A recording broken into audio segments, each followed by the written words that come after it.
All right, everybody, a little after 7, at least East Coast time.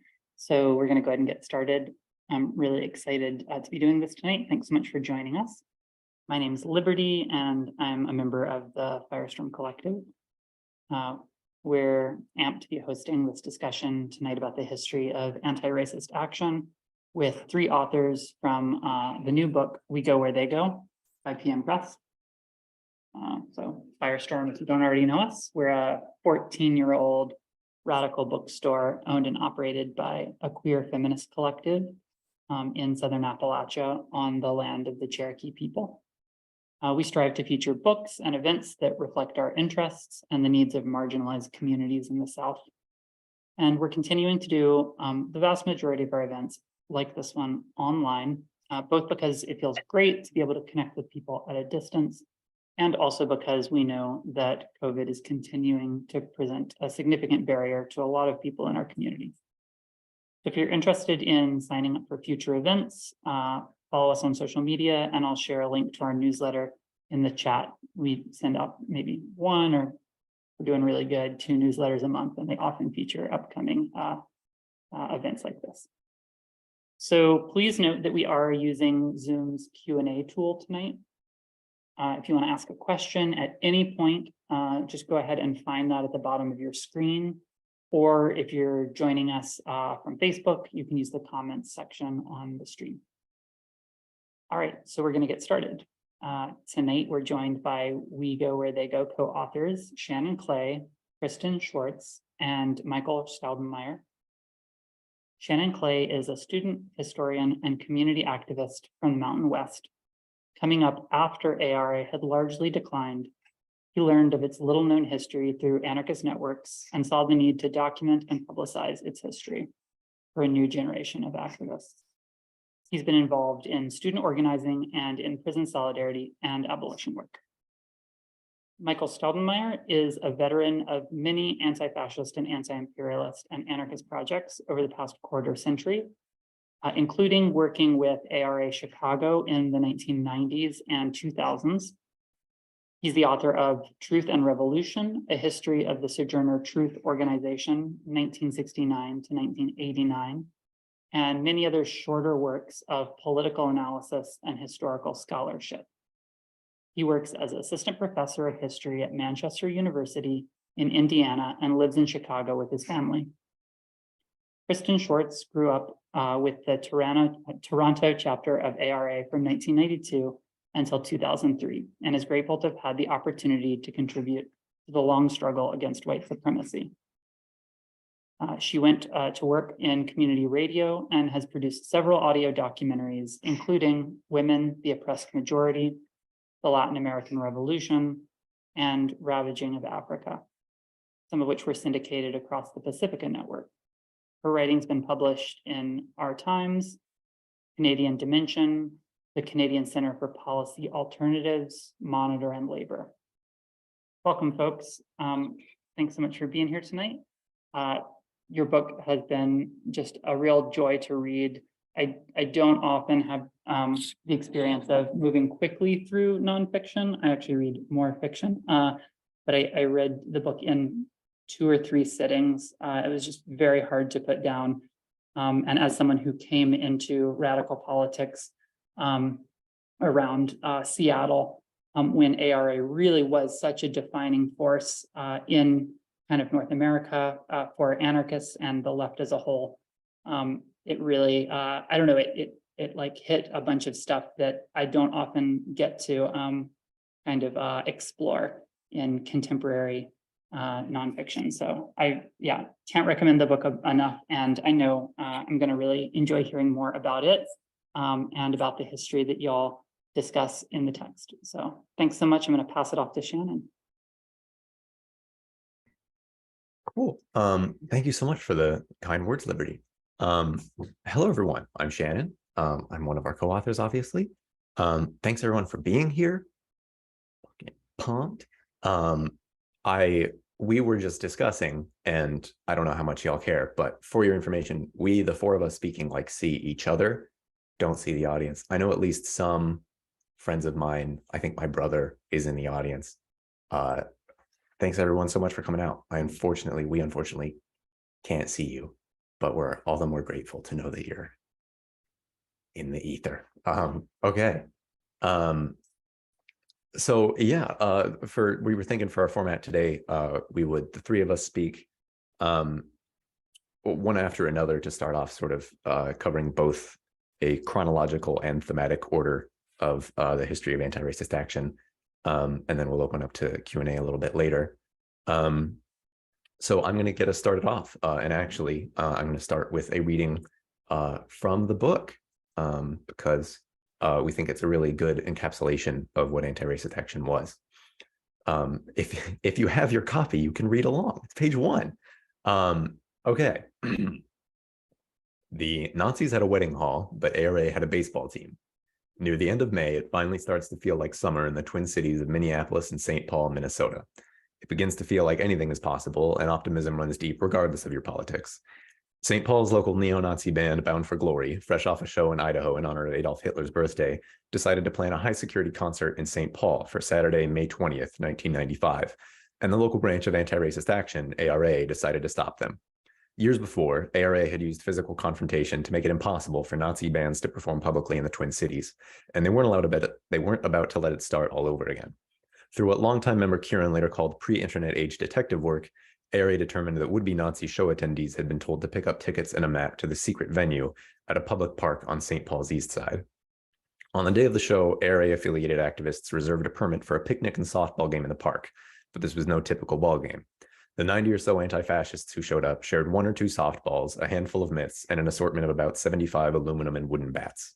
Those not playing ball rode bicycles around the perimeter of the park and used walkie-talkies to alert everyone when a suspicious car approached. Beyond the bats, one other weapon was on hand. An older comrade, a Vietnam veteran supportive of ARA, was positioned away from the group with a single concealed firearm. The agreed-upon plan was that the anti-fascists would accept a brawl and take a beating if it was unavoidable, but that if any fascist pulled a gun, this comrade was authorized to act as necessary. In the end, everything went right for ARA and wrong for the Nazis. There was no violence at all. Whoever had been expected to hand out tickets and maps never showed. A handful of cars with Nazi fans drove into the park, and each time, as Kieran put it, a large crew of community baseball players headed over to greet them. Without exception, the Nazis drove right back out again empty-handed. ARA sleuths had also identified the concert venue, an empty wedding hall on St. Paul's west side. For a couple of days prior to the show, activists went door to door in the neighborhood to alert people about the hate to be unleashed that Saturday night. As a result, when the picnic and ball game had successfully concluded and dozens of militants drove to the venue to confront the band, they found hundreds of confused and angry neighbors already filling the street in a spontaneous protest. The neighbors wanted the show shut down at least as much as ARA did. The police and eventually even the mayor of St. Paul arrived on the scene to diffuse the community's anger and, quote, to avoid a riot, end quote, according to Kieran. Quote, they finally announced that the show was being called off for public safety reasons, end quote. Police drove the band members and the few fans who had managed to show up away from the venue. The protest turned to celebration as the sun set on a warm, early summer evening. So the reason that we began the book with that little vignette, and the reason that we're starting this event with it, is because we really do think it encapsulates a lot of really key themes of what ARA was and how it worked. So what was ARA? Anti-Racist Action was a militant, broadly based youth anti-racist activist network based primarily in North America, in the United States and Canada. Our book covers the history from about 1986, when it began in anti-racist skinhead scenes in the Midwest, to 2003-ish, when ARA did continue to exist. It continued to exist until 2013, when it renamed itself the Torch Network, and that's still active today. But we end our book in 2003 because it was significantly smaller and was starting to evolve into something else by around that time. But Anti-Racist Action really basically was both basically defined like what anti-fascism and what like the dreaded Antifa really looks like in North America. Especially now, like, 20 years after the end of our book, very meaningful changes have happened and things have changed over time. But Antifa today would not really be what it is in North America without Anti-Racist Action, who began it and who were a really big deal just as far as like numerical participation. Hundreds of chapters, probably 1,000 plus activists at one time or another, or especially including people who like, were sort of fellow travelers or in the mix and showing up to events and things like that. So a very important and exciting story. If I can find, or maybe I just have to go off of memory, those again sort of key themes that are specifically illustrated by the by that story of them showing up to the baseball or showing up to the park and having their little softball game. Yeah, the way we put it in the book, a commitment to linking mass mobilizations against fascist targets with direct and sometimes violent confrontation by a militant core of anti-fascist activists.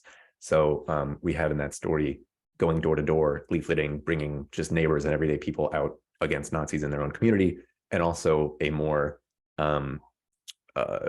a smaller, tighter knit group of people who were ready to be a bit more confrontational and strut around with baseball bats. The skillful collection and wise use of counterintelligence and the notion that the cultural terrain constituted a political arena, that, like having a punk show is not just like an innocent party if it's Nazis doing it, that culture and politics are intertwined and matter, and that connection matters. So that's a broad overview of ARA. And then, as I said, we're going to get into sort of a more of a chronological and thematic run through. I will start us off just briefly with how anti-racist action started. Anti-racist action began in, as I briefly mentioned, anti-racist skinhead crews in especially the Midwest of the US and as well as Canada. I'm not sure who's in the audience tonight. Not sure what people's backgrounds are. But a lot of the time, you say skinhead and sort of in the predominant mainstream understanding of that term and that culture, like you immediately think of racists and racism and Nazis. But that was not always the case, and indeed, still is not the case. Skinhead culture first arose out of basically melding of white and black working class youths in the UK. It was an explicitly multiracial culture of basically working class kids getting together and liking similar music and hanging out and going to shows and partying. Really, based sometimes on not a whole lot more than like being working class.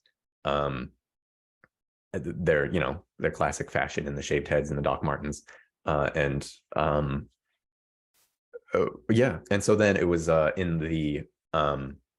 by the 80s in the US, you have these skinhead groups who are in the Midwest. You have a group called the Baldies in Minneapolis, for example, who are a multiracial group of skinheads. When all of a sudden Nazis start showing up, or skinheads start showing up, and they're going up to these kids and like asking who they are. And these kids are explicitly saying that they're white power. And so that really begins basically a turf war of anti-racist skinheads versus racist skinheads in the Twin Cities of St. Paul and Minneapolis for control of like basically who is able to be in local youth scenes and local spaces and, venues, the downtown area, just like street corners where people would hang out. They really thought that, the anti-racists who were beginning our stories thought that it really mattered, like if people could safely go to shows and hang out without being harassed or attacked by Nazis, and thought it mattered if, Nazis had a safe space to be public and to recruit. And so they weren't okay with that. And so you have anti-racist skinheads pushing back against the racist skinheads in these crews. They then broaden it up a little bit, and the name anti-racist action is come up with to bring in not only skinheads into this fight, but other people who are in the same youth crews. And so you have, in the case of Minneapolis, you had this crew, the Baldies, and they create the name anti-racist action because they want to bring in, hardcore kids and skater kids and hip hop kids. And they also bring in, to an extent, they have some alliances with like local sort of street gangs, which is something that one person we spoke to in particular really wanted to stress that connection. And they basically really significantly succeed at pushing the Nazis out of their youth spaces, and then also building up into something bigger. Anti-racist action goes a little bit wider, and they're also doing, like educational work. And Chicago, for example, is speaking to kids in high schools. That's because this model is sort of pretty popular and getting picked up, that a lot of different cities in the Midwest are having these problems with Nazis around the same time, and sort of realize through the connections of the punk scene at the time that they're going through similar things, get in touch with each other, and build into that, again, they're fighting the same fight, and they want to create a sort of unified force that reflects that, and that they are, again, fighting the same fight. So you have Minneapolis, you have Cincinnati, Chicago, Kansas City, you have Milwaukee, you have Winnipeg, a lot of different cities where basically very similar things are happening, all the way over into Portland, where it for a bit got very serious, where some Nazi skinheads murdered an Ethiopian man and student named Mulugata Sarah, and and after that murder, again, the sort of local punk scene and skinhead scene said that they were not okay with these very violent Nazis organizing in their spaces, and so got organized to push them out. And all of these, again, just similar trends happening in various different cities and various different scenes. And that is the beginning of anti-racist action. And what a beginning it was. So we're going to move on now, and I'm going to pass it over to Mike, who's going to take us a little farther in the chronology and through some of the themes of our history after anti-racist action began in the late 80s, 1986-ish, through the late, through the late 80s in these anti-racist skinhead scenes. So thanks, everybody. Thanks, Mike. Absolutely. Hi, everyone. It's nice to be here. I can't see you all, but I'm happy that you're all here. So I was one of the 3 of the 4 of us co-authors who was involved in ARA. And I often say that I was involved in what we sort of describe in the book as the peak period of ARA in some ways, which comes after that sort of early phase that Shannon just described, where in many ways ARA is sort of closely aligned or defined by its participation in skinhead scenes in particular. And so in a period that runs roughly from the mid-1990s until the early 2000s, ARA sort of envisions itself in ways that I want to describe in as much brevity as I can, right? I want to sort of get us to the point where we can have meaningful conversation and have some Q&A, but I want to focus on both the context in which that kind of peak period of ARA emerged, and also reflect on a couple of key accomplishments that we managed, particularly on the US side. I'm going to let Kristen talk in more depth about some of the stuff happening in Canada more or less simultaneously. So in terms of context, I want to highlight 3 elements, because I think that in historical investigation, context really matters. It matters because it can help us frame and reframe the activities that we're specifically focused on. So our book is about anti-racist action, but the ways in which we as co-authors think and wrote and talk about ARA is dependent upon a couple of core kind of aspects of the context within which ARA operated. The first, and I think really important one on a very macro level, is that anti-racist action really is at its strongest in a period of what we would call neoliberal democratic control of the US government. And that's basically the Clinton era, right? So Bill Clinton is the Democratic president of the United States, elected in 92, re-elected in 96. He's in office until 2001. And then he's followed immediately by what we could describe as the neoconservative Republican regime under George W. Bush, which is in power then continuously up through 2009 when Barack Obama takes office. And in that time period, especially during the Clinton era, but also in a different way under George W. Bush's presidency, there's really strikingly little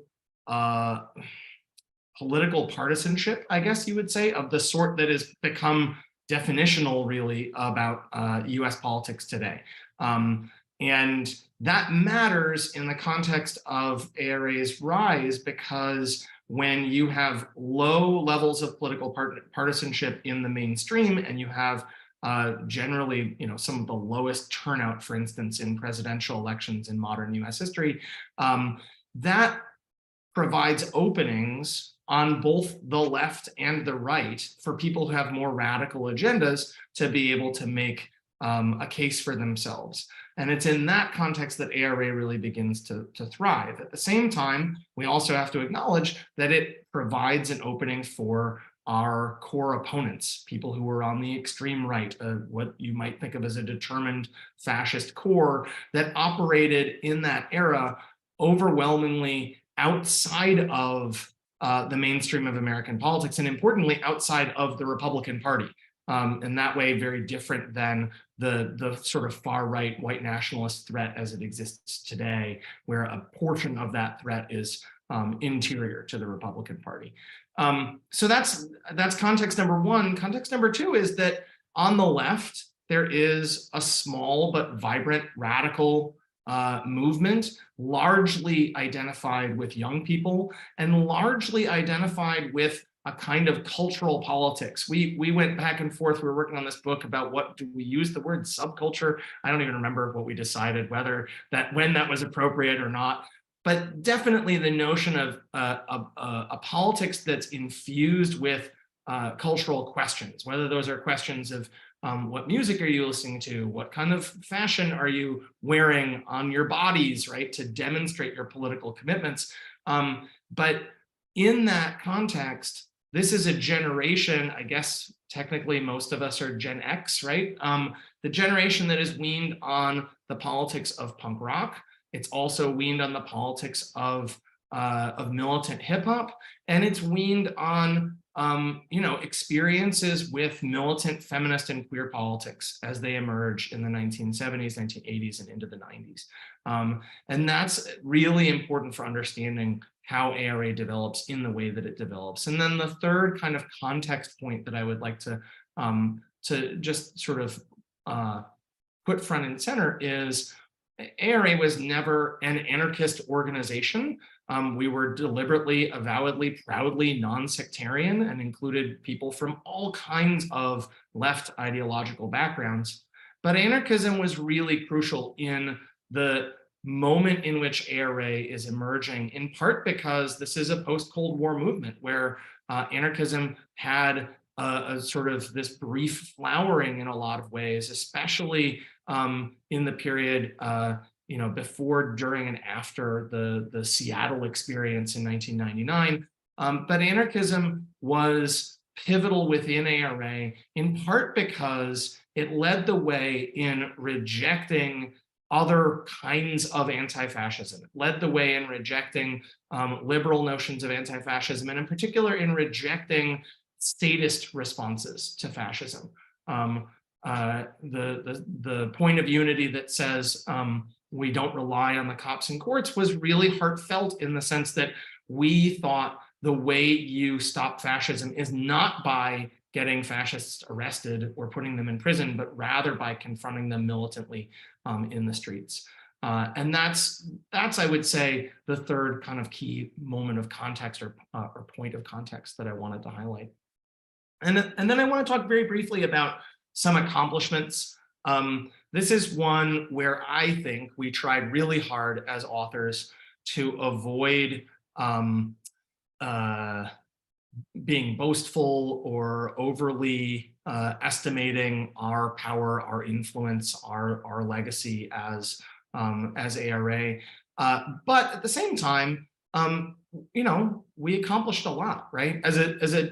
On one level, as a decentralized network, lots of the victories, like the opening vignette that Shannon read, they're very local. And we, did our best to try to capture some of those in our book, but of course, no book can do everything. And the story of ARA is so diffuse, so dispersed in a way that we couldn't possibly do justice to many of the victories, many of the accomplishments of ARA, because they're precisely local, relatively small in scale, and sometimes are forgotten because we simply weren't able to, kind of reach out to, make contact with any number of people that were actively involved in ARA in various places around the United States and in Canada. But if you want to talk at the bigger picture, the macro level, as it were, I would suggest that we had two different kinds of successes. And one of them is our successful ability in a couple of different important contexts on a continental scale to undermine the far right, to make it very difficult for the far right to succeed in its own organizing efforts. And then the second success is that I think we did a really magnificent job of modeling a process for mass militancy. And I want to highlight those two terms because often they're seen as incompatible.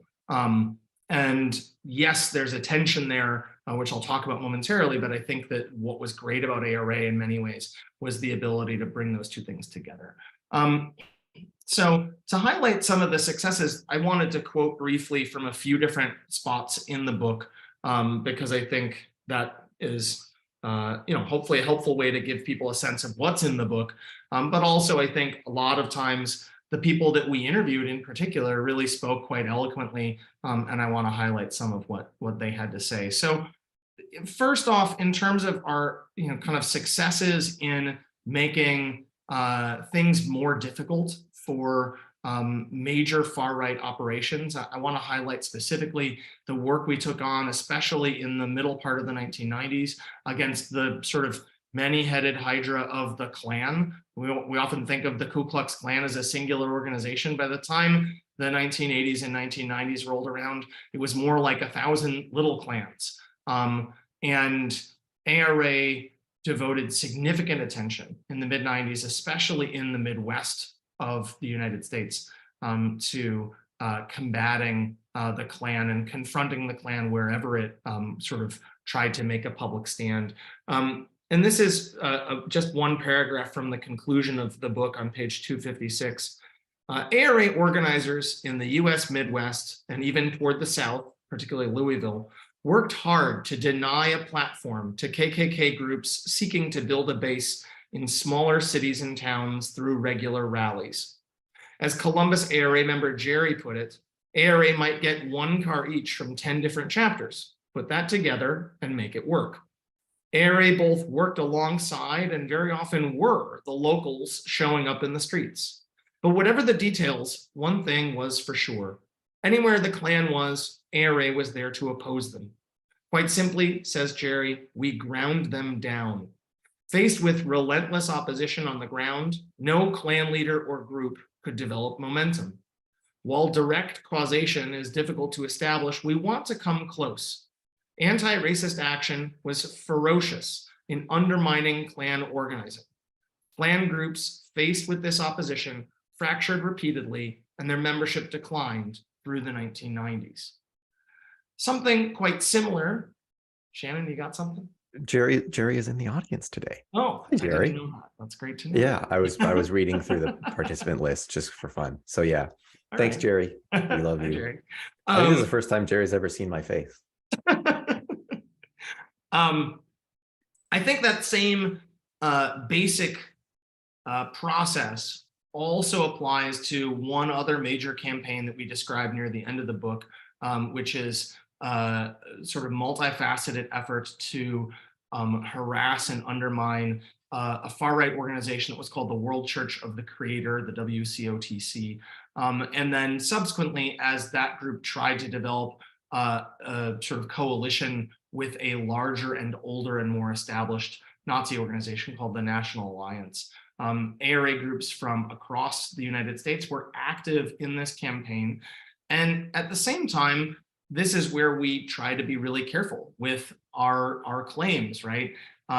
We did a lot of work to make things hard for these various far-right organizations, but we can't take credit for the fullness of their troubles, in particular because if you look at the World Church of the Creator, unbeknownst to all of us in ARA, their very high-ranking security head was an FBI informant who helped develop a set of legal charges that brought down Matt Hale, who was the leader of the World Church during the time that we were fighting them. And similarly, there's a level of external pressure that brings to bear on a whole range of these far-right groups, but it is, I think, still really important to keep in mind that ARA is out there in this time period between the mid-90s and early 2000s on a consistent basis, really making life miserable and difficult for far-right organizers in ways that have real impact over time.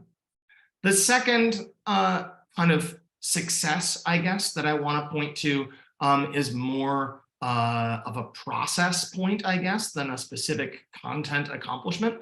And that's the importance and indeed the difficulty of balancing mass organizing and militancy, right? And here I want to highlight two quotes from people that were involved in ARA and who are also, two of the many people that we spent a lot of time interviewing to kind of work on this book. The first one is an old friend of mine from Chicago named Sprite. And this is on page 241, where we're describing an action against the World Church of the Creator in York, Pennsylvania. And Sprite argues the problem with a lot of anti-fascist work is that it is quasi-legal or extra-legal. So how do you go about that work, but then still try to publicly organize and build an actual movement and get people out in the streets that are willing to be militant? We had discussions about that, and we were interested in building up a militant movement in that sense. And I want to just, again, emphasize that this was a notion that most of us shared in ARA, was the need to balance or combine a level of militancy and the notion of a movement in a broad-based and public-facing way.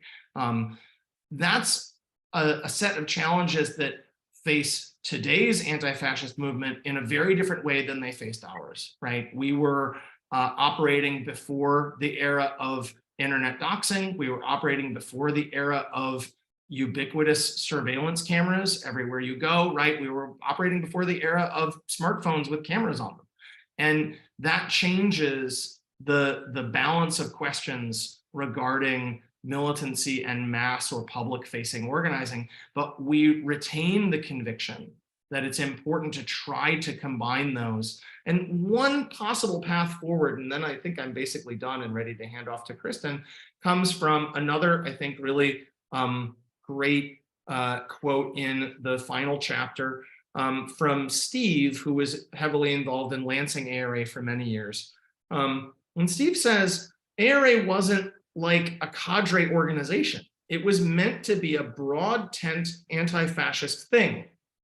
So the kids who were just getting into anti-fascist stuff in high school at age 14 could come, and there would be communists who've been doing stuff for, 40 years, and all in the same room, all learning from each other, and all getting an experience that's meaningful to them, that helps propel them to do some good stuff. And I just really like that aspect of what ARA represented in terms of its openness and its ability to bring people in at a wide variety of kind of levels of commitment, levels of experience. And I'll end with that. I think that's one of the real successes of ARA, was its ability to make that kind of vibrant movement develop. And I'm happy to hand off to Kristen. Thanks so much, Mike and Shannon, for getting this, for taking us this far in the book. Before I get into talking about the content of the book, I just wanted to say a couple things about the process of it, because I think it kind of exemplifies some of the cool stuff about ARA too. So Shannon was kind of the person who got it rolling, as someone who hadn't been involved at all, like was too young to participate during the high watermark of ARA. but there were many of us who had been thinking for years, there really should be something. Something's got to be written. Somebody's got to do something, you know? And so once Shannon sort of got the nod from people that he'd interviewed and had, you know, he'd done some work on it academically, like once that happened, then the word got through those of us who were still kind of friendly with each other, but at a distance. Like we haven't, you know, we haven't all been in touch since we stopped being active with ARA, right? But that network's still there, and we sort of decided, like a group came together to pool resources and try and make this happen. So there's three of the 4 co-authors were all directly involved. And so yeah, we were trying to understand our own story in a way and tell our own story, because nobody else is gonna do it, you know, like nobody else is gonna give credit to the, the people who were involved in this type of work in a way, right? And because the work was unfunded, I don't think anybody said that yet. Like there was not a lot of money in any of this. There were no paid staff people really. I mean, there was kind of an office in Columbus for the biggest period, the most active, broad-ranging period in the mid-90s. But, you know, this was all very off the books, like informal. The money that came into ARA chapters was all through like fundraising, like concerts and donations and things like that, right? It's not, yeah. So as a result too, it like the institutional memory wasn't really there either, right? So it's all in boxes of clippings or old flyers and posters in people's basements, like that's, or, you know, in their closet, right? And so doing this book was really about bringing that kind of stuff out, trying to put it together and try to look back and understand what was important about it, I think is fair to say, for myself anyway. And I also just want to acknowledge that we had the assistance of an editor who really made the book better. I mean, editors both at PM Press who challenged us to, you know, to not, you know, when you're writing about the activism that yourself are doing, then there's always this tendency to smooth out some of the rough edges, you know, because you're trying to make it kind of palatable, right? And our editors at PM kind of challenged us to go a bit beyond that, right?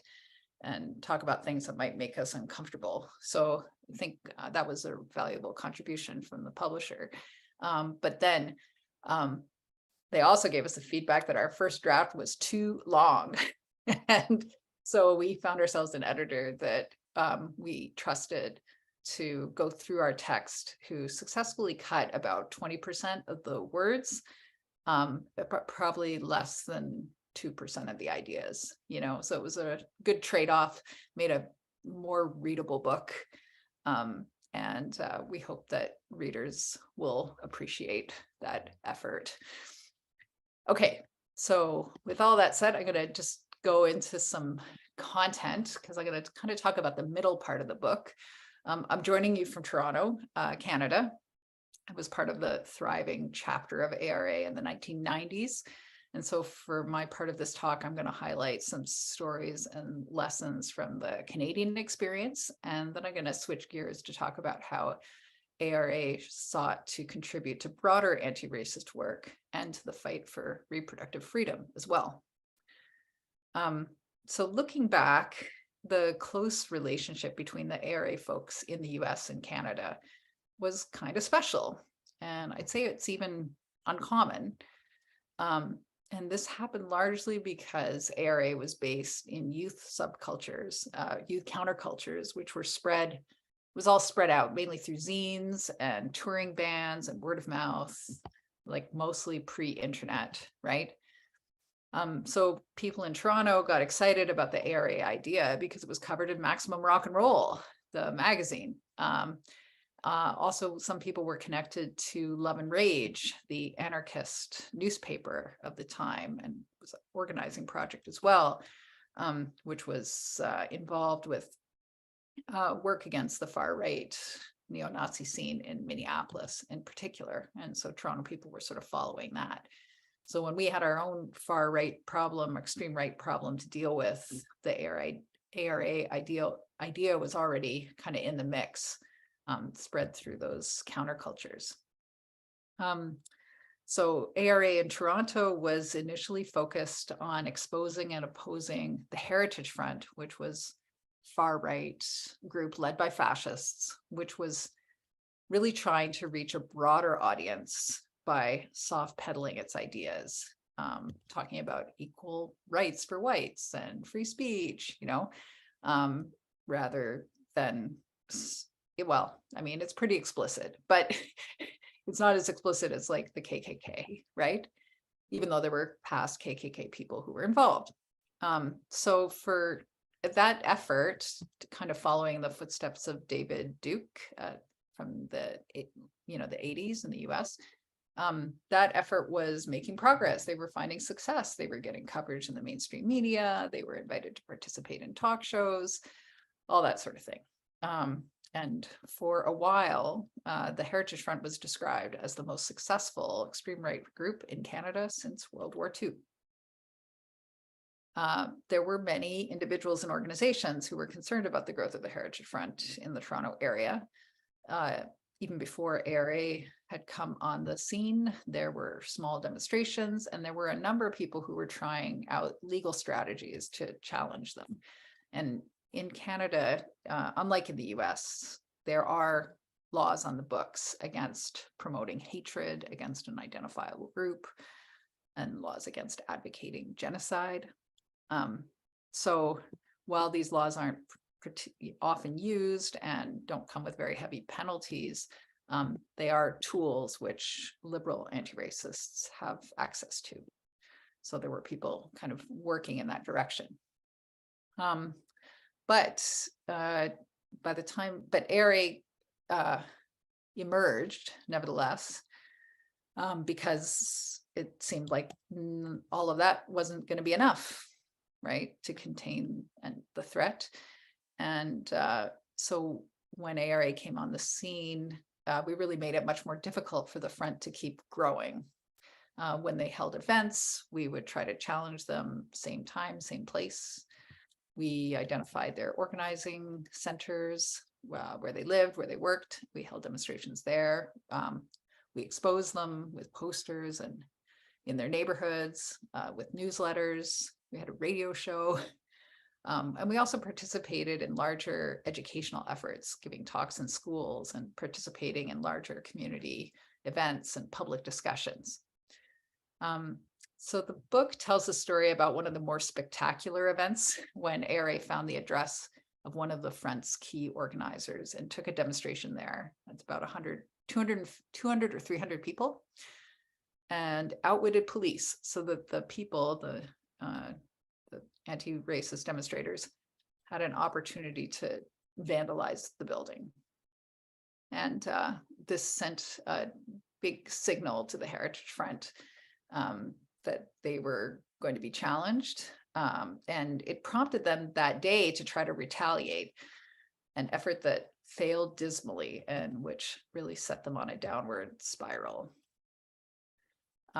So this story, which we go into in more detail in the book, and others like it, epitomize some of the lessons that we wanted to pass on through the book, that young people can really make a difference when they work together to challenge injustice. I mean, most of the ARA organizers were between 15 and 25, right? There were a few older folks, and we're very grateful to them, right? Because some of them were quite experienced from the 60s and 70s and brought a kind of added sophistication to the group for sure. But really the strategies and the energy came from the young participants, and that's really special, and it really, really does show that this scene that kind of emerged out of these countercultures originally to confront racism within the countercultures, then was able to have an impact beyond that in the society as a whole. For a moment. So So the importance of youth, then the importance also of solid information about the far right, about their organizations and their strategies, and finding ways to put that information to use. So there are many people today who are far more sophisticated about data collection, and information gathering about the far right. But that question of how to use it, I think, continues to be, it's important to try and figure it out.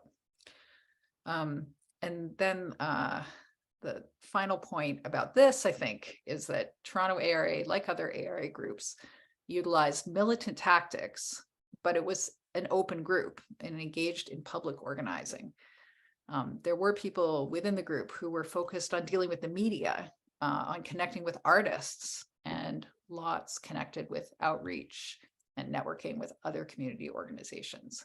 And those three factors, I think, were part of what made our group successful and helped us to, go beyond just Toronto and sort of nurture groups in other cities and towns across North America.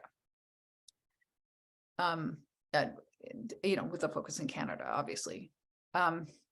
So that public face and that all the networking and outreach, that kind of brings me also to the next part of what I wanted to share today. The relationships that ARA groups had with other anti-racist campaigns and the Campaign for Reproductive Freedom. So our book has a chapter on each of these themes, which ran through the history of ARA, because ARA was not just about the far right. As we've seen, it emerged from efforts by people in the counterculture to keep fascists out, partly because fascists made the scenes dangerous, but also because the people in the countercultures had larger political interests, like challenging police abuse or fighting for women's rights or LGBTQ liberation. ARA folks recognize that the extreme right, like the KKK and the neo-Nazis, were part of a larger problem of systemic white supremacy. And practically speaking, many chapters tried to find ways to contribute to the larger struggles. And chapter 5 goes into this, like with stories from Minneapolis, Columbus, Toronto, Detroit, and Los Angeles. And we talk about the ways that chapters connected with or took responsibility for different types of anti-racist organizing. For example, Cop Watch, where people would literally patrol the streets to keep an eye out for police brutality and document and try and intervene and assist people with asserting their rights. Some chapters were involved with prison solidarity, Indigenous self-determination, supporting that, struggles for economic justice. So I think Shannon acknowledged that an old friend, Jerry, is on this call, and I just wanted to acknowledge David, who was an ally of ARA from outside of Toronto. And he taught us a lot about how racism against Indigenous people played out in rural areas or small towns, particularly in the struggle around hunting and fishing rights. And we tried to, take cognizance of that and contribute to awareness of that in our work in Toronto. And I think I just wanted to share that, like, the struggles around systemic racism would look different in different cities and towns, depending on the concrete things that people were dealing with, and then also what kind of relationships we were able to have. As you can see on this call, like, there's 3 of us, and we're all white people. So we were all trying to connect with the larger issues, depending on, pre-existing relationships or what we could kind of touch in our own communities and towns. So next, I just wanted to go to chapter 6, which documents the single biggest political development within ARA, which was the growing focus within the network on fighting for abortion access and reproductive freedom. Obviously still relevant today, as the far right's legislative strategy and electoral strategy has been totally devastating for abortion access in the US. In the 90s, the terrain was different. We were dealing more with kind of on the ground organizing by the far right, by groups like Operation Rescue or Missionaries to the Preborn. And there was like an extreme level of violence against abortion providers, many arsons, bombings, assassinations, attempted assassinations of healthcare workers. I mean, it was really devastating. We tried to kind of reflect on that in the book. Again, ARA chapters contributed to the struggle in different ways, depending on where they were. So Minneapolis ARA worked with the LGBTQ community groups to confront a far-right Catholic organizing conference called Human Life International, it was called, and also exposed fake clinics, like religious-run clinics that would offer services to pregnant people, but really it was all about discouraging people from trying to having an abortion. So we would call them fake clinics, and Minneapolis and other chapters too, like would expose these clinics. Columbus ARA helped with clinic defense, escorting patients to and from clinics to access healthcare. Toronto ARA, we organized against the most extreme anti-choice organizations from the US when they came up to our neck of the woods. Kitchener-Waterloo ARA, which was like a smaller city kind of near Toronto, interfered with anti-choice pickets at their local hospital.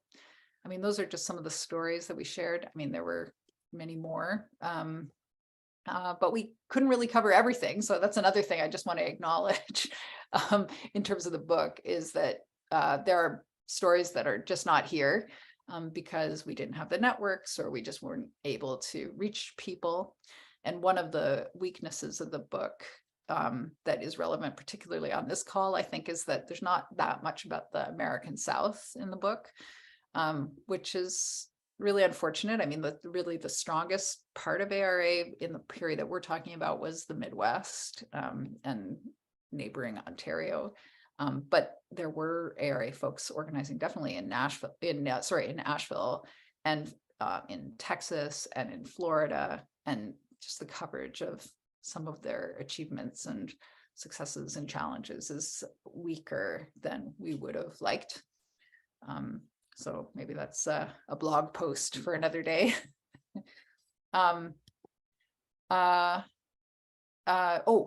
Before I leave chapter 6, though, and the pro-choice chapter, as we might call it, we also just want to note that the chapter also documents how ARA decided to incorporate a pro-choice position in the points of unity of the ARA network. So these points of unity were the only defining platform of ARA, right? So this matters, and I don't think we talked about them before, but basically the first one was, as the title of the book, "We go where they go." Wherever Nazis are organizing or active in public, we're there, right? We don't believe in ignoring them or staying away from them. That was the first, we go where they go. The second was don't rely on the cops and the courts. The third was non-sectarian defense of other anti-fascists. And the fourth was a kind of broad anti-oppression statement, right? We're against racism, sexism, homophobia, discrimination against the disabled, anti-Semitism, so that was the original 4 points, and it took a couple of years, but eventually ARA did adopt a explicitly pro-choice position and add it to the 4th point of unity, right? And the reason why I think this is interesting in retrospect is like that it wasn't a given. There were people who didn't want to add it, not too many because they were against choice, but there was a lot of concern about just like opening up the points and, engaging in that kind of debate. But people really wanted to have that debate. And in the end, it happened, and there was a really positive outcome to that. So I think that there's 2 interesting pieces about that, which is, one is just that grassroots anti-racist, anti-fascist really felt it was important and necessary to address the Christian far right, which was working so hard and still is to limit reproductive freedom. and that, you know, grassroots anti-racist and anti-fascist like connected that practically speaking and politically speaking to the fight against the organized racists and the far right. So that's the first thing. But the second thing also, that ARA wasn't all one thing, that there was political difference within the network, and people were able to productively work through those differences and kind of advance something over time. And that's, you know, kind of special because it doesn't always happen. So I think those are my points for today, I think, and I look forward to any questions or discussion about it. Except that we're going to go back to Shannon because we want to talk more about youth culture, right? Yeah, and I can be brief because I think we were discussing earlier that like questions are really cool.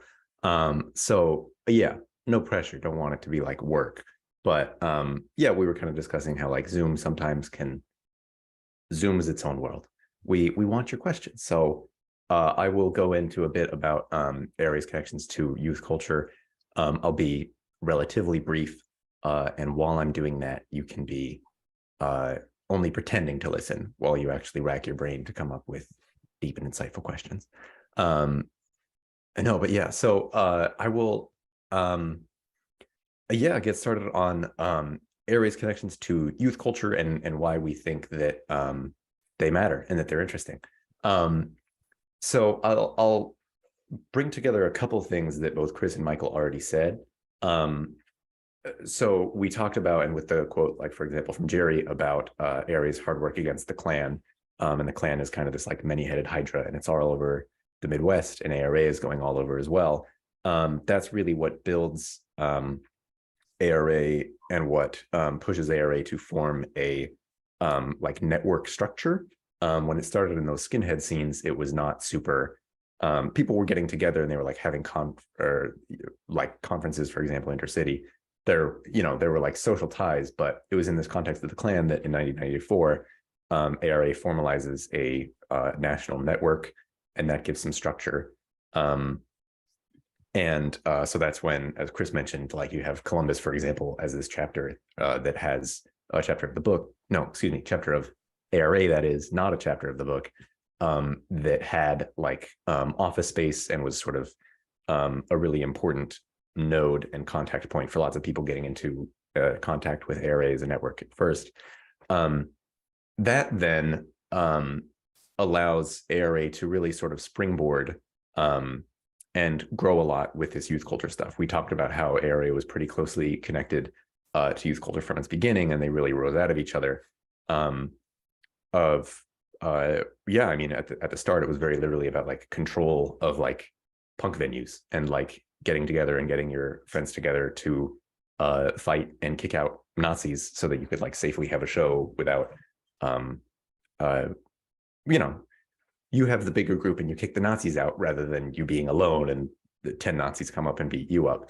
And so that goes back a long time. And then it's the like late 90s when when ARA sees really, really huge growth, very significantly thanks to these connections to culture. This is kind of when, there's something of a, for like certain, we don't need to get into like a history of punk rock because that's boring. But for a sort of certain subset of it, the 90s is, it's like the start of like the Warped Tour, and the Warped Tour was like not as big as it is now, but like still pretty big, but still had connections to like underground youth culture, and some credibility there. And so like ARA is getting in touch with the with like bands on the Warped Tour. They meet the Mighty Mighty Boss Tones at like Lollapalooza. Avail, very seminal emo hardcore band out of DC, or out of Virginia rather. There's also the Smoking Grooves tour, was like the first national hip hop tour. There was Rage Against the Machine touring. These are all bands that like basically did the same thing starting in like 1997. of groups like bringing ARA alongside them on tour. And then, ARA sort of hits the road and is, I was going to say going national, like it's always been national and has these different chapters, but this is ARA very specifically having like a traveling opportunity to talk to people who might be interested, and sort of promote the model. And then maybe, 5 kids come up and say like, oh, this seems really cool. And they sign up for the mailing list. And then afterwards, the person says, hey, like all 5 of you said that you're interested and you're in the same town, so you can get together and like start an ARA chapter if you want to. And so this is a huge way that ARA really, really massively expands just in like numbers and geographic reach. That's when ARA hits its peak in like 1998, I believe, is when it's like almost 200 chapters active at one time. That number is, again, thanks to Jerry. Yeah, that's like there's a very significant that like would not have happened without ARA's ties to youth culture. And we don't want to go too far in that direction either. And we don't want to say that like everyone in ARA was a punk, or that like you have to care about punk to like care about ARA. But basically we think it matters that like ARA had this like recruiting ground that it could come out of, and that it could get support from and get recruits from, as well as that ARA went back into. And so just as ARA grew out of the youth scenes were really impacted by ARA and the work ARA was doing. Most obviously with the beginning of like saying that punk is going to be like anti-fascist and like Nazis are not going to be welcome at punk scenes. Like that really goes without saying today, in a way that I think it's like, it's really cool. It's easy to think that like goes without saying, like I just said, but like there is maybe an alternate history where like that wasn't a thing, and like Nazis could still be casually showing up to punk shows today, and like punk scenes could be a place where Nazis can go and recruit.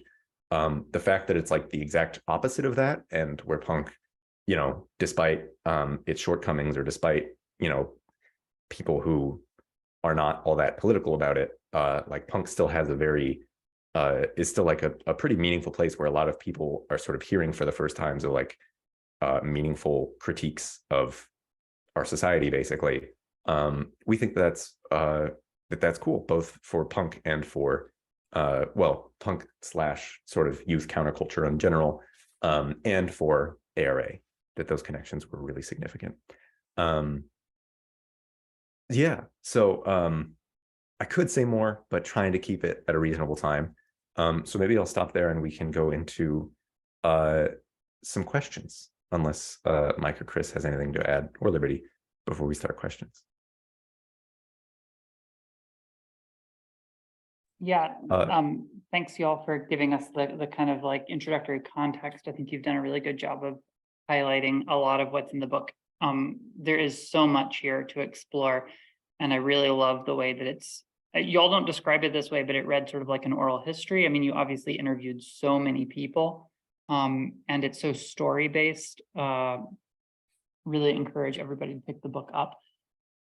Kind of the most amazing thing about the book, to me anyway, is that it's not like one of a bunch of books about the history of ARA. Like it's, if I'm not mistaken, it's kind of the first history of ARA in book form. I know that there were some shorter histories written for periodicals, but that's pretty mind-blowing considering the degree to which understanding the history of ARA is really kind of essential to contextualizing and understanding contemporary anti-fascism.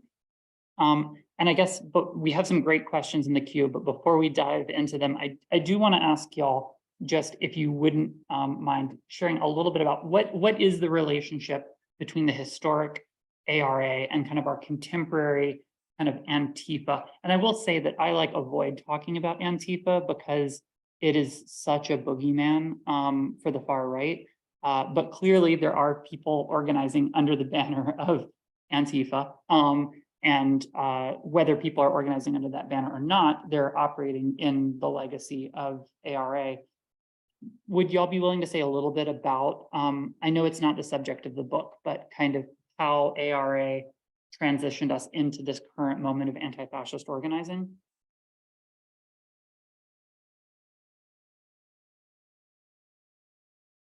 trying to unmute.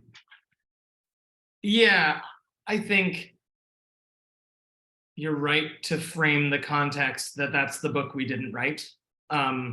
But I think you're also right that there are lots of linkages.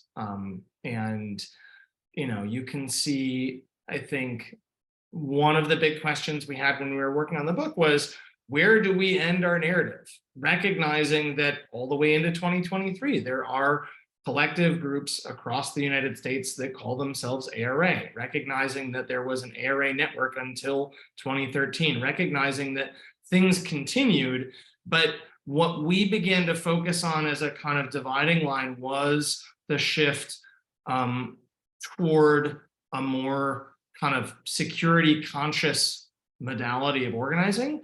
And I think that's the place where you can see the transition to what becomes contemporary anti-fascism, particularly when you're looking at how do anti-fascists stand up against people like Richard Spencer in the middle 2010s, right?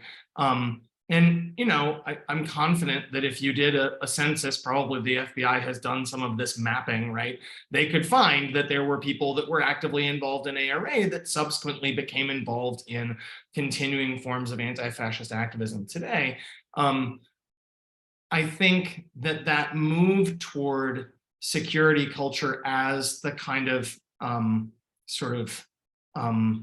the base minimum level signaled a real shift away from the stuff that all three of us, I think, talked about in different ways, this attempt to balance or to combine a level of intense militant struggle with a kind of mass or public facing organizing effort.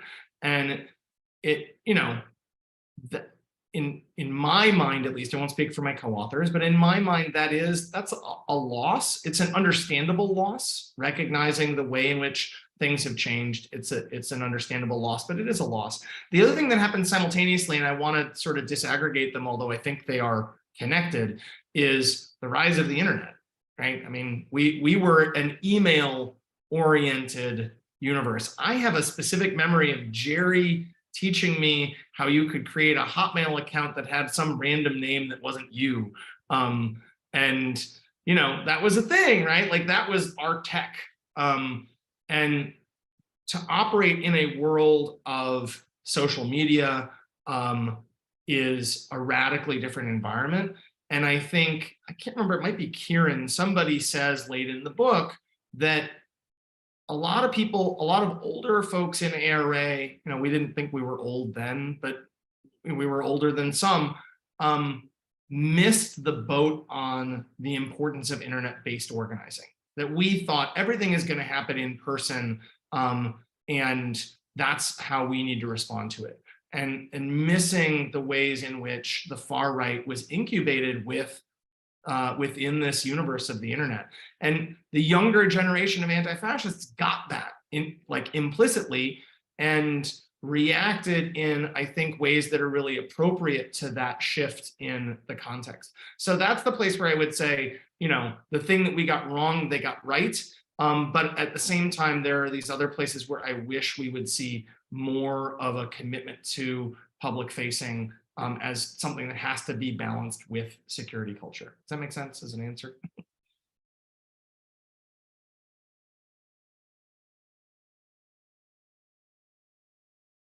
Yeah, thank you so much. And I guess there is also like kind of a direct lineage between the kind of the ARA network that eventually transformed into the Torch network, which is still active. And I know, may not be as big as the ARA network was in the late 90s, but is still a pretty substantial player when it comes to anti-fascist work.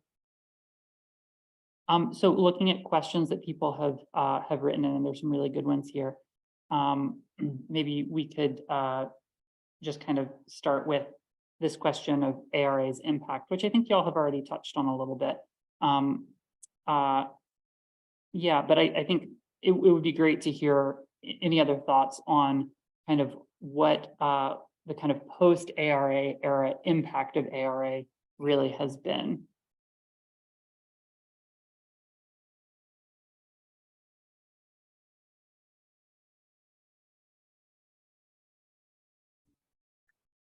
And I know that, you I'm- know, oh, go ahead. I'm gonna say I fucked up and I was reading the written Q&A as you were reading the Q&A out loud. So was it the one from Todd? What do you think ARA's impact was after its downturn demise? Does something come to mind that you see as a result of your work as ARA? Is that it? Yeah, that's the question. Yeah, and you all have definitely touched on this already. But I think it's so important, you know, kind of in terms of like, what are the takeaways? So worth addressing again, if you've got more thought. Chris, do you want to take this one since Mike took the last one? And I feel like, you know, it's downturn demise that we put in the book. I was 7 at the time. So I'm interested in your view. I mean, I don't think I quite get it, the question, to be honest. Like, I think, like, yeah, I think the biggest impact of ARA was probably in the subcultures, right? Like, kind of shoring up, or like making sure that fascists couldn't use these subcultures as a recruiting ground for them, right? And they kind of don't do it anymore, right? They don't try that much. So that's like the single biggest thing that happened. But as I said in my, you know, comments, I think like what was kind of special about it was that this, and people are in political struggle within their scene all the time, you know, like there are all kinds of struggles around racism or sexism or homophobia, like happening within all the cultures and subcultures and scenes that there are, right? So this was like what was happening in the, you know, punk, skinhead kind of youth counterculture, you know. There's a lot of white people, but not only, you know, and at all. And so like, that's kind of what was happening. But because there was something about the organizing that made it possible to go beyond that, you know, like people were able to get beyond that and have these concrete victories against specific far-right organizations, right? And I think that's a victory. I mean, like in Toronto, the far right didn't reemerge, didn't come together with another group for 20 years, 25 years. I mean, it's a big deal, you know? So, you know, we can feel good about those things, right? I also wanted to acknowledge that it was like a place of learning and skills development for a whole bunch of people. So that's also part of the legacy of ARA, right? Like, and there's, you know, lots of cool things that people did, and people got to have experiences and meet people that they wouldn't have met otherwise, you know, because we were actually trying to like get outside of our comfort zone and take risks and like, you know, develop bonds of trust and friendship across all kinds of barriers that might not have ever done. So I don't know. I think I wanted to just highlight that. I could add, I think, in terms of a concrete thing that outlasts that era of ARA, one thing that we did talk about, we write about it briefly in the final chapter, is ARA took a lot of arrests, and we took very seriously the notion of collectivizing defense funding, right? That we did, you know, various versions of, and some of those have, you know, still basically exist. I think the best example is the Canadian one that is kind of linked up with this international anti-fascist defense. But there's also the smaller, more obscure kind of thing. In Chicago, we had the Chicago Anarchist Defense Fund, which was established in, I think, 2000, something like that, because we were taking so many arrests. And when, you know, it kind of went dormant after a while, but there was still some money in the bank. And in the aftermath, I think it was the aftermath of Michael Brown's killing in Ferguson, Missouri, Chicago organizers of a newer generation developed the Chicago Community Bond Fund, which was designed to support people who were taking arrests at Black Lives Matter protests. And the people who had the sort of keys to the bank account for the old Chicago Anarchist Defense Fund took their money and they put it in there. And the Chicago Community Bond Fund is massive. They're one of these sort of generation of, excuse me, community defense oriented structures that exist all across the United States. I think that that is a really concrete, tactile legacy of ARA. And we were a tiny, tiny contributor to what exists today, but there is that lineage connects. I think something that's not like quantifiable in the book, but also just, you know, being a kind of a youth gateway to kind of left politics, just an incredible number of people over the course of 3 decades, like, were radicalized and got their start doing political organizing in ARA. And I mean, I think you'd be hard pressed to find almost any community with a vibrant left where there aren't folks who cut their teeth doing, you know, street level work with ARA. Maybe if we can grab another question here. We've got one from someone who notes, I wonder, here, I'll just read it directly because it's a little lengthy. I wonder if you all could talk more about some of the details of how you connected militant confrontational tactics with mass organizing / being an open organization. Were there particular challenges that arose from this, and how did you address them?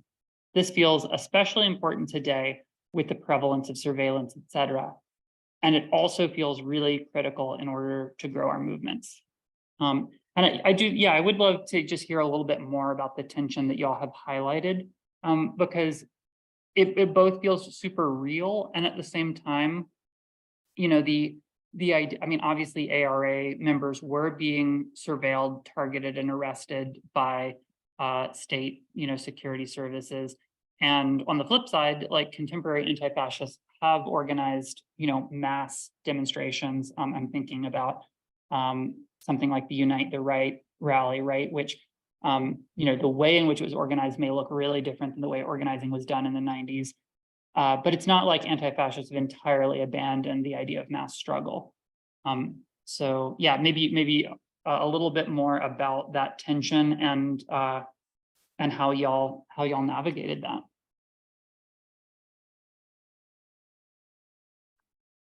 I think there's a lot of different ways you could go about talking about this. One that comes to mind now that we've just talked about, you know, defense funds, is a particular challenge was, how do you get people involved in work where they could get arrested?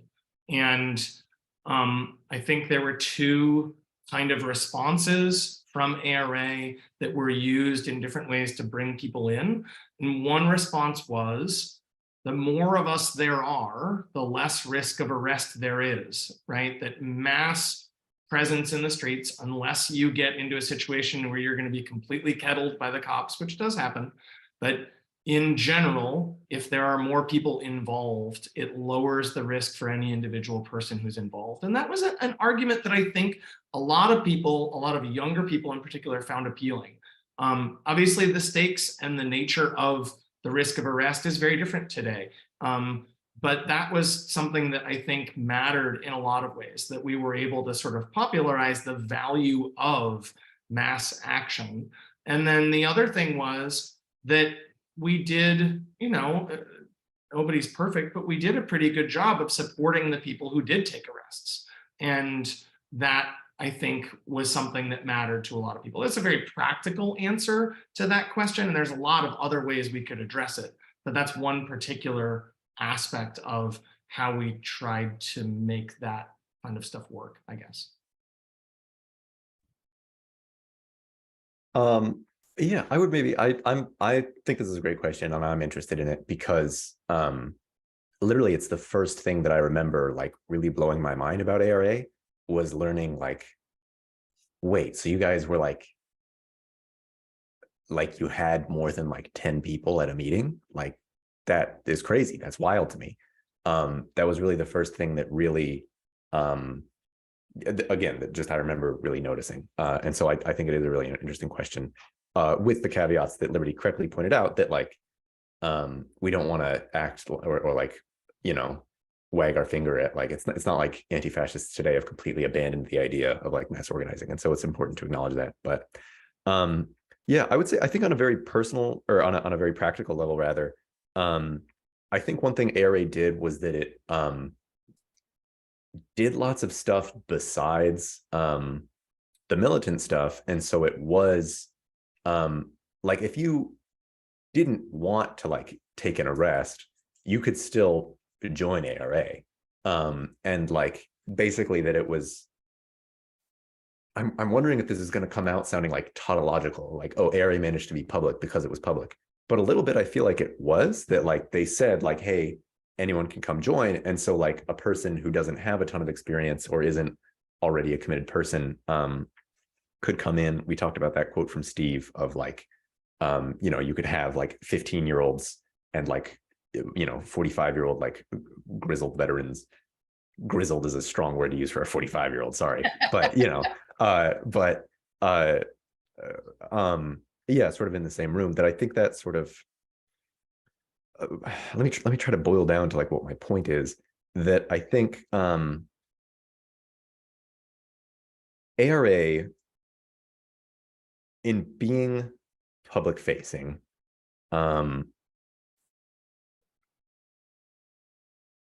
okay, I'll take a different tack. That like ARA's public facing work, it was not like, hey, we're going to have a meeting where we discuss the illegal thing we're going to do, and that's going to be public. Like that's not what it was. And they had these, you know, national networks where lots of different people were invited. And probably when you know, it's not like, you know, 2 p.m. felony conspiracy session. Like it's, you know, there's a time and a place, and you know that like when you're at this like conference where there are people from all over the country and people you don't necessarily know, that you're discussing like sort of, you know, maybe questions of like theory and questions of movement building, and even just getting to know each other and like building those ties so that then when an action does happen, then people are coming in.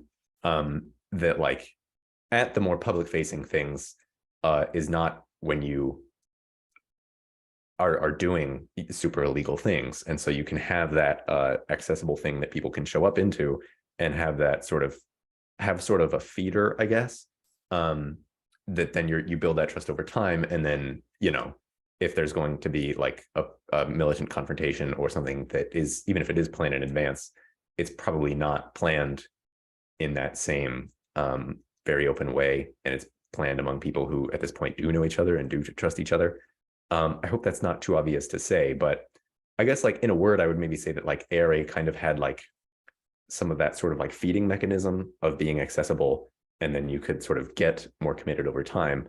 Whereas like, I don't know today what like the first step is that leads someone who's like 18 years old now to be in like a, you know, really serious like black bloc affinity group, anti-fascist group, like 3 years from now.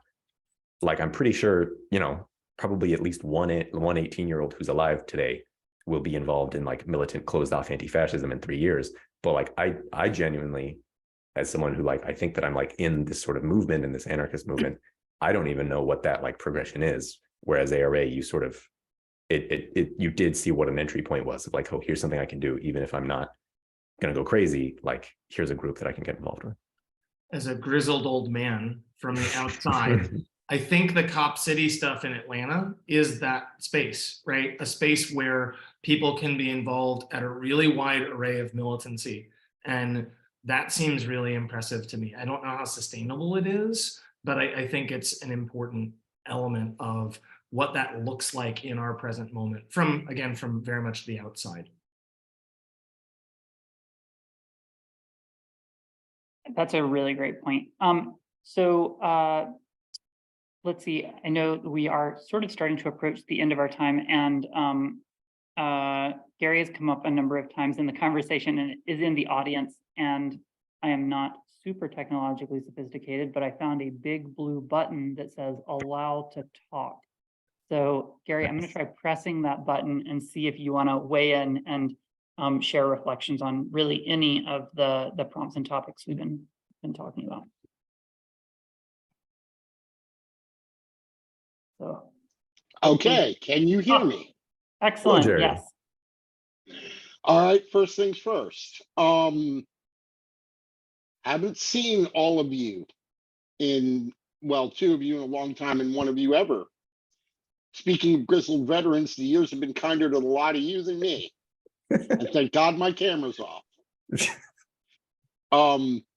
But Mike, your beard is still not bigger than mine. Now, my first question is, how can I help you with this presentation since I'm here? Well, Gary, we're actually kind of at the end of our time. I know there's one more question in our queue that we're going to circle back to in a minute. But I think if you wanted to share any reflections on this question of the tension between mass organizing and militancy, or the legacy and successes of ARA, if you wanted to briefly touch on either of those two, I think your perspective would be enormously appreciated. Okay, from my Maybe. my experience in Columbus, and in Texas and in Asheville twice briefly, but especially Columbus and Texas, you're going to jail. You're going to go to jail. But definitely in Columbus and our situation there, we had great lawyers. You're going to jail, but you're not going to prison. You're getting out, but more importantly, you're going to win the court case. And then when I arrived in Texas in 2003, and I'm part of a small group, then the Iraq War breaks out, and we have 4 people that know what they're doing and 40 high school students. And we just invaded Texas essentially. So we're training. And this is in the context of there's going to be cameras everywhere. So when we're training in our combatives, we trained to let the Nazis take the first overt move so it looks like self-defense in Texas. Right down to literally training ourselves to counter a punch to the face by headbutting them in the fist. I know that sounds crazy, but it worked. And in general, again, a lot of confrontation, some arrests, 0 convictions. And that's what's important. In this whole time, from 1986 up until now, no member of ARA at no action has ever been convicted of a felony. Very few have been convicted of a misdemeanor, and very few of those misdemeanors have been above disorderly conduct. Give me $100. Okay, here you go, goodbye. And that's important. Is one of the balances there is there's going to be a mass militancy, but also there's a department of getting away with it. Sort of, there's a institutional or cultural knowledge of, okay, this is one thing within a campaign, let's keep our heads together, and if something's got to happen, we might not all go home tonight, but none of us are going to the hospital, none of us are going to the morgue, and everybody will be home after the weekend's over and is going to stay home. And that was an important thing. And that's something that we can translate. Okay, the cameras are always on. Okay, they're going to know who you are. I used my real name in the book because even though I've got a degree in computer security, it's pointless to hide my identity at this point. I don't care. Nazis want to come by, come get some. But more importantly, knowing what I know about surveillance, it's so ubiquitous, you turn that around and surveillance is proof of your innocence of the charges. And there is a certain framework of legalism where I'm not the one who came to the rally with the, you might not throw the first punch, make sure you throw the last. And that's a thing that can be translated to people doing this sort of stuff today.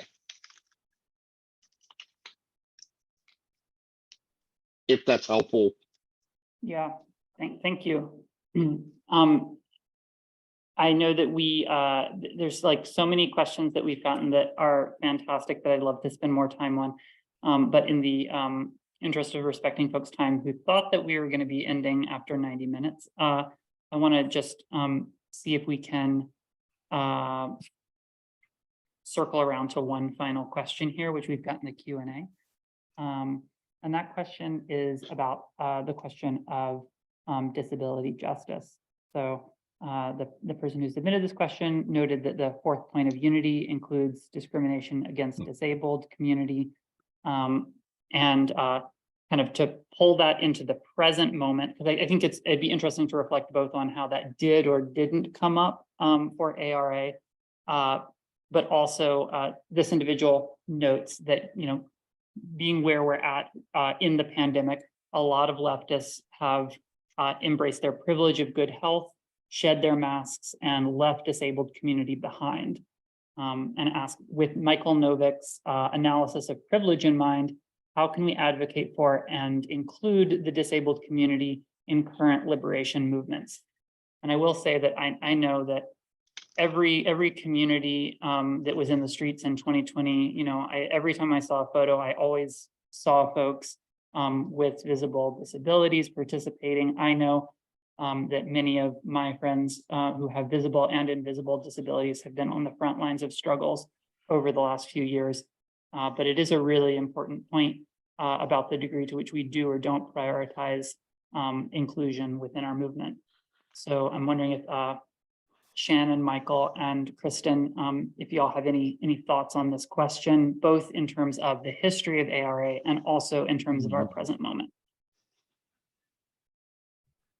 I can speak to this a little bit, and I don't claim we can't, you know, we didn't make it a focus of the book, and it wasn't a focus of the work, although I would say that it definitely was something that would come up in the Toronto chapter. There were, when we had a big, you know, we had one large conference in 1996, and we had a presentation that was specifically about the psychiatric industry and its relationship with the development of fascism. So I think there was an awareness about the historical links, you know, that fascism is like kind of ableism exploded, right? So in that sense, you know, trying to be accessible as a movement is sort of core, right? But I'm not saying that we did a great job of it, you know, or made it always very explicit. But I think that the being accessible and being open to everybody who has sort of a stake in the fight is pretty important for anti-fascism, even if not every action is accessible. The fight is always accessible. There's so many different ways to participate and contribute, and they all matter, you know.